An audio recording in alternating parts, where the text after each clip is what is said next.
pace-wise, we've got the first comparison. It's never the same day in history, of course, but we can see the lap time comparisons now with these new cars.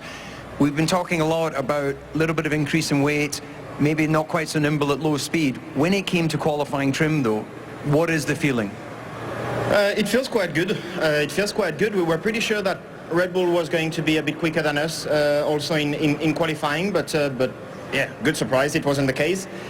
So now we need to finish the weekend on a high tomorrow. It's not going to be easy. Tire degradation here is a thing, and especially with this increase of weights there this year, no? So we need to focus on that and hopefully have a good race tomorrow. So the message is that today was great, but cautious approach for the actual race pace relative to Red Bull.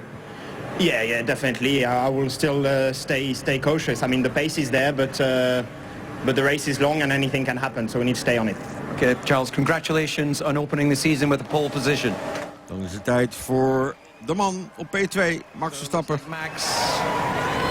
Max, you're making yourself available to us before Carlos. Great to see you here in the top three. Not the position you would have wanted, but what it does is confirm Ferrari do look like your main competitor right now. Was there anything that was left there, or was that pure performance on this day? Well, it's a bit difficult to tell. I think it was a bit of hit and miss. Like Q2 seemed quite good, and Q3 was a bit more of a struggle to get the balance together. But nevertheless, I think it was all right. I think we have a good car, good race car as well, which at the end of the day is the most important. Yeah, it was a good day overall. It's a good start, to the new era. You actually seem relatively, let's say, not subdued, but Charles is talking a little bit, let's see where the race is tomorrow. This is the first opportunity for you all to really exploit the qualifying performance of these cars. So let's see what it's like in your cockpit. How was the balance? How did the car feel with these radical changes?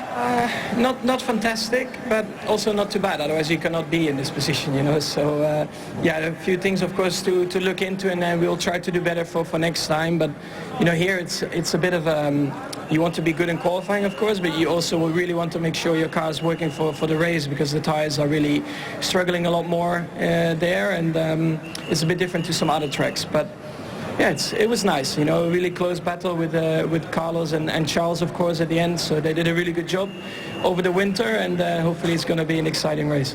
You must be disappointed that Mercedes seem to be off the pace. Very, very. Congratulations on that second place. Now, Carlos. Mercedes very off the pace. Carlos Sainz. For Ferrari. Carlos, race drivers always want to be number one in the team in terms of outright pace. Was there any more in your car today, or that was what you could deliver? Well, there was that extra tenth, that Charles managed to extract there at the end. To be fair, I'm quite happy with the progress I've done throughout the weekend. I've been very far off. Really struggling with this car to understand how to drive it, and I've been more than half a second, behind all weekend, and so to be even fighting for the pole position today in qualifying was good news for me, and to put together a good lap there at the beginning of Q3 and then not managing to extract that last tenth is a pity, but at the same time it's deserved. I think Charles has been ahead the whole weekend, and he deserved the pole position, and the team did such a great job. Are you able to share with the fans around the world? You've worked to bring that deficit down. How do you go about that? Is using data, working with your engineers, braking later? The problem is that I've never been so far behind.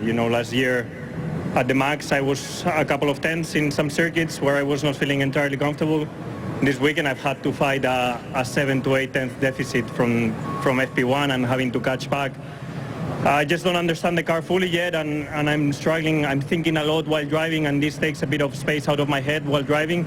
But at the same time, I was on fight for the pole position, so I cannot complain too much. They managed to extract that last tenth when it counted, but for how much I'm thinking while driving, I'll take it. Congratulations on today.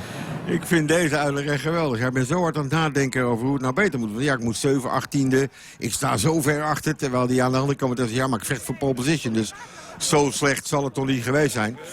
Daar is een neef, andere Carlos, die bij zijn management behoort. En hier de pole position trofee in 18 inches. Dat is ook weer een unicum. Hij gaat in dit geval naar Ferrari. Wat zullen ze daar trots zijn en wat zullen de Ferrari-fans over de wereld blij zijn. En wat zullen de tifosi in Italië vrolijk zijn hiervan. Het lijkt erop alsof we in ieder geval 1 ander team hebben wat Red Bull zijn mede-uitdager gaat worden. Voor vandaag hoort Mercedes daar niet bij. Maar als er dan weer iemand is die daar kan gaan aansluiten, dan is het. Ze zijn duidelijk de derde in de rij. Bottas is boven zichzelf uitgestoken. Net als Kevin Magnussen. De stift werkt niet helemaal mee. En nu doet hij het dan en daar staat de handtekening van Charles Leclerc.